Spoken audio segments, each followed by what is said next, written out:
Hi, இன்றைக்கி இந்த வீடியோவில் நம்ம என்ன பார்க்க போகிறோன்னா blood pressure and its regulation இதை தான் பார்க்க போகிறோம். இந்த வீடியோ உங்களுக்கு யூஸ்ஃபுல்லாக இருந்ததுன்னா லைக் பண்ணுங்கள், சஜஷன் எதனா இருந்ததுன்னா கமெண்ட் செக்ஷனில் சொல்லுங்கள். அண்ட் ஃபர்ஸ்ட் டைம் நம்ம வீடியோ பார்க்குறீங்கன்னா மறக்காமல் சப்ஸ்கிரைப் பண்ணிக்கோங்க.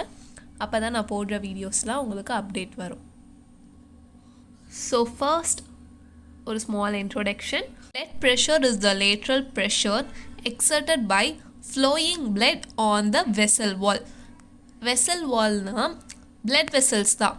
blood vesselsல arteries and veins எந்த blood vessels ஆனாலும் அதில் blood flow போயிட்டு இருக்கும். இந்த மாதிரி மூவிங்கில் இருக்கும். லேட்ரல் ப்ரெஷர்னா இந்த சைடும் மேலேயும் கீழேயும் ஒரு புஷ்ல போயிட்டு இருக்கும், ஒரு ப்ரெஷரில் போயிட்டு இருக்குல்ல, அதோட மெஷர்மெண்ட்டு தான் நம்ம blood pressure சொல்கிறோம். It is expressed as mmHg. அதில் systolic pressure and diastolic pressure இருக்குது. சிஸ்டோலிக் ப்ரெஷர்னா maximum pressure recorded during systole of ventricles, அதாவது during contraction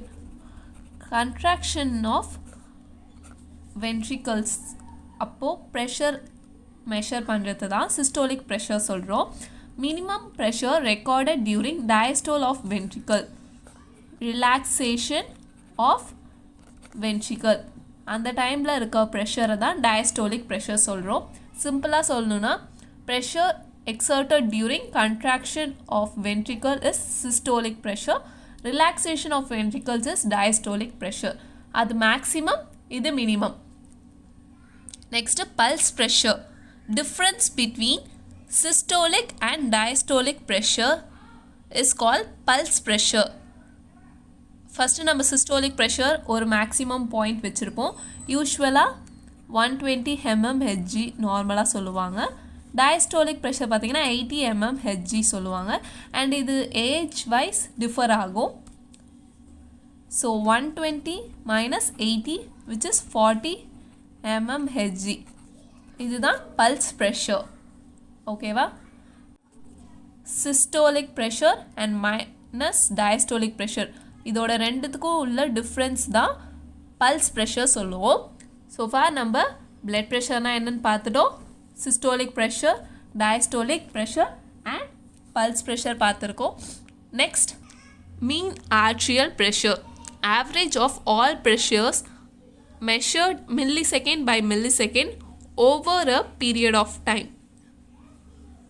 That is usually 100 mmHg in normal person. So next, regulation of blood pressure. எப்படி blood pressure regulate ஆகுதுன்றது பார்க்க போகிறோம். அதுக்கு முன்னாடி ஏன் blood pressure maintain பண்ணணும் அப்படின்றது, அதோட இம்பார்ட்டன்ஸ் என்னன்னு தெரிஞ்சுக்கலாம். It is necessary to maintain mean arterial pressure constantly to supply all tissues with sufficient quantity of blood. அதாவது நம்ம மீன் ஆர்ட்ரியல் ப்ரெஷர் கான்ஸ்டண்ட்டாக மெயின்டைன் பண்ணணும். அது கான்ஸ்டண்ட்டாக மெயின்டைன் ஆச்சுன்னா தான் நம்மளோட டிஷ்யூஸ், நம்மளோட உடம்புல இருக்க எல்லா டிஷ்யூஸுமே அதுக்கு தேவையான அளவு பிளட் போய் சேரும். ஏன்னா blood carries oxygen and nutrients. பிளட்டில் தான் தேவையான ஆக்சிஜனும் நியூட்ரியன்ஸும் இருக்குது. ஸோ அது கேரி அவுட் ஆகணும். Next, most important organ is brain. It gets its nourishment from glucose present in blood. அதாவது பிளட்டில் தான் ஆக்சிஜன் நியூட்ரியன்ஸ் இருக்குதுன்னு சொன்னேன். ஸோ பிளட்டில் குளுக்கோஸும் இருக்கும். ஸோ அது வந்து நம்ம பிரெயினுக்கு ஒரு தேவையானது. இன்கேஸ் பிரெயினுக்கு தேவையான அளவு பிளட்டை கிடைக்கலனா, அதாவது குளுக்கோஸ் அண்ட் ஆக்சிஜன் கிடைக்கலனா, இட் மே காஸ் லீத்தல், அதாவது டிக்ரீஸ்ட், ஆரமாக கீழே போட்டிருக்கல, அது வந்து டிக்ரீஸ்ட் O2, அதாவது decreased oxygen and glucose supply to blood due to decreased blood flow which may cause lethal na death. Thus it is important to maintain blood pressure. ஏன் நமக்கு blood pressure maintain ஆகும்னா, to supply all tissues with sufficient quantity of blood. தேவையான அளவு blood எல்லா டிஷ்யூஸ்க்கும் போய் சேரணும். ஏன்னா பிளட்டில் தான் நியூட்ரியன்ஸ் அண்ட் ஆக்சிஜன் இருக்குது. அது இருந்தால் தான் நம்மளால் சர்வைவ் பண்ண முடியும். அதனால தான் blood pressure should be maintained and regulated properly. Pressure of blood is mainly controlled by vasomotor center present in medulla. மெடுலாவில் வேசோமோட்டார் சென்டர்னு ஒரு பிளேஸ் இருக்குது. அதுதான் நம்மளோட ப்ரெஷர் ஆஃப் பிளட் மெயின்டைன் பண்ணுது. Next vasomotor centre controls diameters of blood vessel. Diameter of blood வெசல்னால் டயாமீட்டர்னால் ஒன்றும் இல்லை, இதுதான் ஒரு பிளட் வெசலோட ஓப்பனிங்னு வச்சுக்கோங்க. அதில் இந்த அளவு தான் டயாமீட்டர் சொல்லுவோம். டயாமீட்டர்னால் சுற்றளவு. இன்கேஸ் அந்த டயாமீட்டர் சின்னதாக இருந்துச்சுன்னா which is constriction of blood vessels, அதாவது குறுகிய இடம் இருக்கும். Stimulation of parasympathetic nervous causes constriction of blood vessels. Parasympathetic nerve stimulate ஆகும்போது பிளட் வெசல்ஸ் கன்ஸ்ட்ரிக்ட் ஆகும். And rise in BP due to increase in peripheral resistance. அதோட peripheral resistance அதிகமாகிறதுனால BP அதிகமாகும். First vasomotor center தான், மெடுலாவில் இருக்க vasomotor center தான் pressure of பிளட்டை மெயின்டைன் பண்ணுது. இந்த சென்டர் என்ன பண்ணுன்னா டயாமீட்டர் ஆஃப் பிளட் வெசல்ஸை கண்ட்ரோல் பண்ணும் through parasympathetic nervous system. Parasympathetic nervous stimulate ஆச்சுன்னா பிளட் வெசல்ஸ் கன்ஸ்ட்ரிக்ட் ஆகும். அதனால் பிபி அதிகமாகலாம். ஸ்டிமுலேட் ஆகிறதுனால பிபி அதிகமாகும்னு சொன்னேன். இன்கேஸ் அது ஸ்டிமுலேட் ஆகாமல் இன்ஹிபிட் ஆச்சுன்னா, இன்ஹிபிட்னா ஸ்டாப் ஆச்சுன்னா, inhibition of parasympathetic nerve causes lowering of blood vessels. Stimulate ஆச்சுன்னா ரேஸ் இன் பிபி, இன்ஹிபிட் ஆச்சுன்னா பிளட் வெசல்ஸ் லோ ஆகிடும், பிபி குறையும். Next vasomotor center causes stimulation or inhibition of heart through sympathetic and parasympathetic nerves respectively. Stimulate ஆகலாம், inhibit ஆகலாம். Next, regulation. Blood is regulated by various mechanism. First, short term regulation இருக்கு and long term regulation இருக்கு. First, short term regulation of BP பார்க்குறோம். Act immediately and correct BP quickly. டக்குன்னு act ஆகும் and பிபியை maintain பண்ணும். Next baroreceptor reflex. Short term regulation of BP பார்க்குறோம். அதில் first baroreceptor reflex. Baroreceptor reflex, baro அப்படின்ற டேர்முக்கு meaning pressure. There are stretch receptors present in carotid sinus and aortic sinus. அதாவது ஹார்ட்டில் பார்த்தீங்கன்னா carotid sinus and aortic sinus இருக்குது. அந்த பிளேஸில் பார்த்தீங்கன்னா ஸ்ட்ரெச் ரிசெப்டார்ஸ் ப்ரெசென்ட் ஆகிருக்கு. இன்கேஸ் பிபி இன்க்ரீஸ் ஆச்சுன்னா அந்த ரிசெப்டார்ஸ் ஸ்ட்ரெச் ஆகும். பிபி டிக்ரீஸ் ஆச்சுன்னா அந்த ஸ்ட்ரெச் ரிமூவ் ஆகிடும். ஓகேங்களா? Carotid sinus is supplied by glossopharyngeal nerve which is 9th cranial nerve. நமக்கு cranial nerves இருக்குல்ல, அதில் 9th cranial nerve தான் glossopharyngeal nerve. அந்த nerve தான் carotid sinusக்கு சப்ளை பண்ணுது. And vagus nerve 10th cranial nerve is supplies aortic sinus. baroreceptor reflexனா ஒன்றும் இல்லை, aortic sinusலேயும் carotid sinusலேயும் ஒரு stretch receptors present ஆகிருக்கும். அது பிபி இன்க்ரீஸ் ஆக போது ஸ்ட்ரெச் ஆகும், பிபி டிக்ரீஸ் ஆக போது ஸ்ட்ரெச் ரிமூவ் ஆகிடும். அவ்வளோதான். ஃப்ளோ டயக்ராமாக மென்ஷன் பண்ணியிருக்கேன். In case fall in BP through 9th and 10th cranial nerve, அதாவது glossopharyngeal nerve which supplies carotid sinus, and 10th cranial nerve which supplies aortic sinus. BP fall ஆகும்போது vasomotor center of medulla activate ஆகும். அது activate ஆகிறதுனால வேசோ constriction ஆகும் இன் veins and arterioles. வெயின்ஸில் ஆகும்போது venous return, அதாவது blood back flow அதிகமாகும். அதுதான் வீனஸ் ரிட்டர்ன்னா பிளட் பேக் ஃப்ளோ ஆகிறது தான் venous return. And in arterioles increase peripheral resistance. பிளட்டை நிறைய ரிட்டர்ன் ஆகிறதுனால கார்டியாக் அவுட்புட் இன்க்ரீஸ் ஆகும், which therefore increases blood pressure. Normal blood pressure maintain ஆகும் vasoconstriction இந்த மெத்தடில். ஸ்டிமுலேஷன் ஆஃப் ஹார்ட் ஸ்டிமுலேட் ஆகிறதுனால இன்க்ரீஸ்ட் ஹார்ட் ரேட் ஆகும், ஹார்ட் பீட் அதிகமாகும், ஹார்ட் ரேட் அதிகமாகும், ஃபோர்ஸ் ஆஃப் கன்ட்ராக்ஷனும் அதிகமாகும். பிபி மெயின்டைன் ஆகும். பேரோ ரிசெப்டார் ரிஃப்ளெக்ஸ்ன்றது ஒன்றும் இல்லை, அது ஒரு ஸ்ட்ரெச் ரிசெப்டார் இருக்கும் கரோட்டிட் சைனஸ்லேயும் அயோட்டிக் சைனஸ்லேயும். கரோட்டிட் சைனஸில் இருக்கிறது 9th glossopharyngeal nerve ஸ்டிமுலேட் பண்ணுது and 10th cranial nerve which is vagus nerve அதை என்ன பண்ணுதுன்னா அயோட்டிக் சைனஸில் இருக்க ஸ்ட்ரெச் ரிசெப்டாரை ஸ்ட்ரெச் பண்ணுது. ஸோ இது என்ன பண்ணுன்னா சேம் மெக்கானிசம் தான் வேசோமோட்டார் சென்டர் வந்து ஆக்டிவேட் ஆகும், vasoconstriction and stimulation of heart நடக்கும். லாஸ்ட்டாக பார்த்திங்கன்னா பிபி மெயின்டைன் ஆகும். இது எப்போ ஒர்க் ஆகும்? இந்த baroreceptor reflex when BP is at 60 to 180 mmHg. இந்த பிபி வேரியேஷன்ஸில் இருக்கும்போது தான் பேரோ ரிசெப்டார் ஒர்க் ஆகும். Next chemoreceptor reflex same தான் ஃபாலோ பண்ணும் பேரோ ரிசெப்டார் ரிஃப்ளெக்ஸ் போல். ஆனால் இதில் பார்த்தீங்கன்னா பிபி 80 mmHg இருந்துச்சுன்னா, அதுக்கு கீழே இருந்துச்சுன்னா இது ஆக்டிவேட் ஆகும். Next CNS central nervous system ischemic response. இது எப்போ ஆக்டிவேட் ஆகும்னா when BP is below 50 mmHg, that is lack of blood flow which is ischemia to brain. பிரெயினுக்கு சரியான blood flow இல்லாத போது ஆக்சிஜன் சப்ளை இருக்காது. So which causes ischemia. அந்த மாதிரி ஆகும்போது stimulates vasomotor center and sympathetic nervous to cause severe vasoconstriction to increase BP. Same தான், but சிவியராக இங்கே நடக்கும்.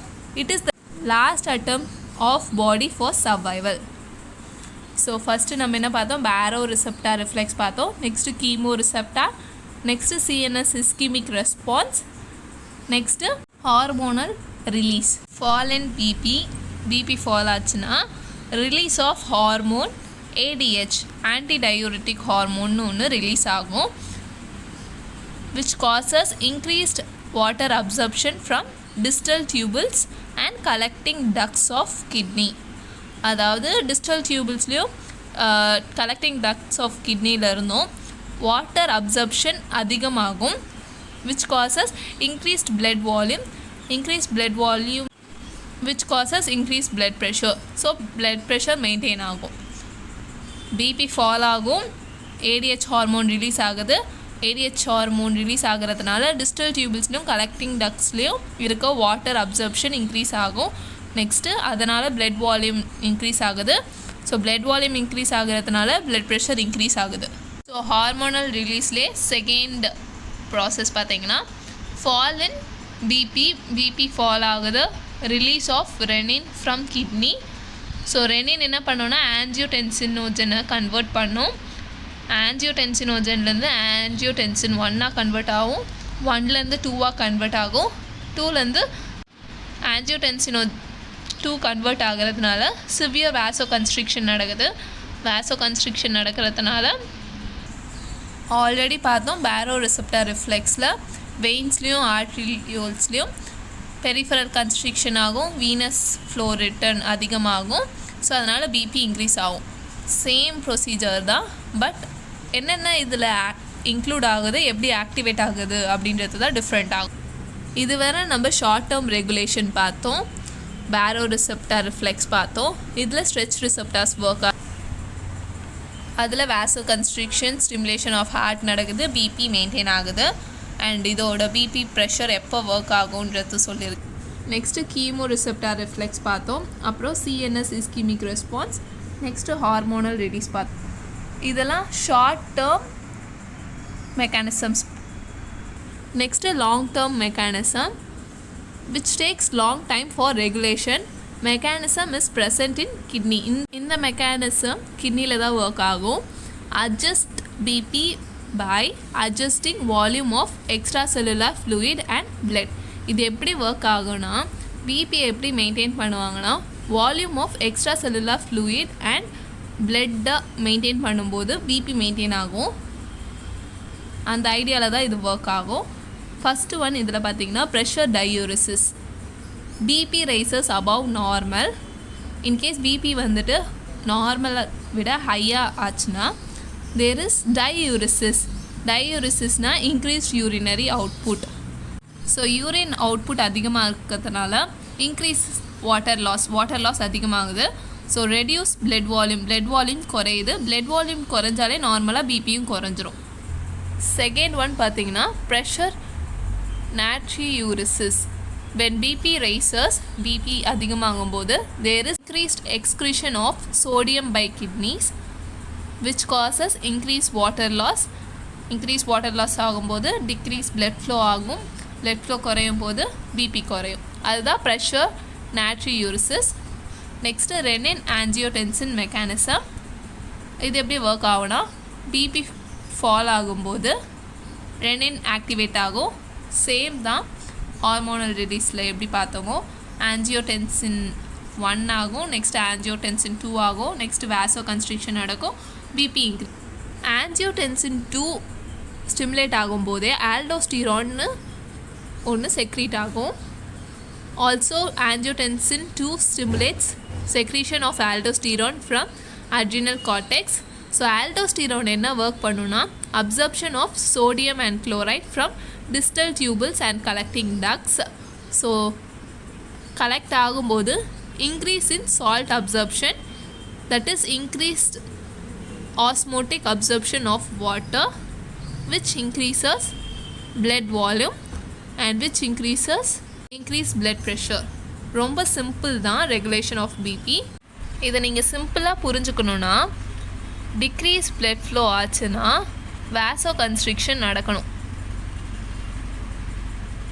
வாசோ கன்ஸ்ட்ரிக்ஷன் நடந்துச்சுன்னா பிளட் ஃப்ளோ இன்க்ரீஸ் ஆகும், அதாவது பிளட் வால்யூம் இன்க்ரீஸ் ஆகும்.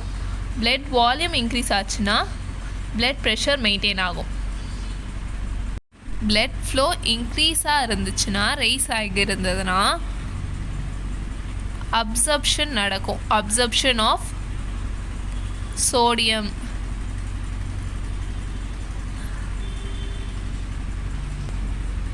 Water absorption,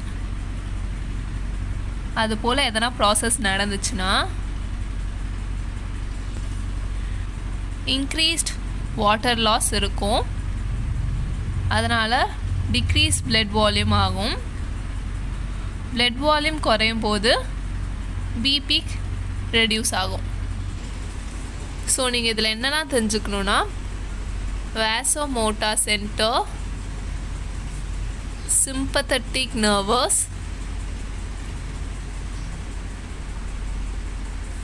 renin action, vasoconstriction, venous return, peripheral resistance. இதெல்லாம் உங்களுக்கு புரிஞ்சாலே இந்த டாபிக் புரிஞ்சிடும். ஃபர்ஸ்ட்டு நீங்கள் புரிஞ்சிக்க வேண்டியது vasomotor centre, sympathetic nervous system, vasoconstriction, peripheral resistance, venous return. இது எல்லாமே பார்த்தீங்கன்னா லோ பிபியாக இருக்கும்போது பிபியை ரைஸ் பண்ணுறதுக்கு இது யூஸ்ஃபுல்லாக இருக்கும். ரெனின்றது என்ன பண்ணுன்னா decrease blood volume and decrease BP. So renin வந்து ஹை பிபியாக இருக்கும்போது பிபியை மெயின்டைன் பண்ணுறதுக்கு யூஸ் ஆகும். ஸோ ஃபார் உங்களுக்கு இந்த டாபிக் புரிஞ்சிருக்கும்னு நினைக்கிறேன். இந்த டாபிக் உங்களுக்கு யூஸ்ஃபுல்லாக இருந்துச்சுன்னா லைக் பண்ணுங்கள். அண்ட் எதனா சஜஷன் இருந்ததுன்னா கமெண்ட் செக்ஷனில் சொல்லுங்கள். நம்ம சேனலில் சப்ஸ்கிரைப் பண்ணிக்கோங்க. அப்போ தான் நான் போடுற வீடியோஸ்லாம் உங்களுக்கு அப்டேட் ஆகும். தேங்க்யூ.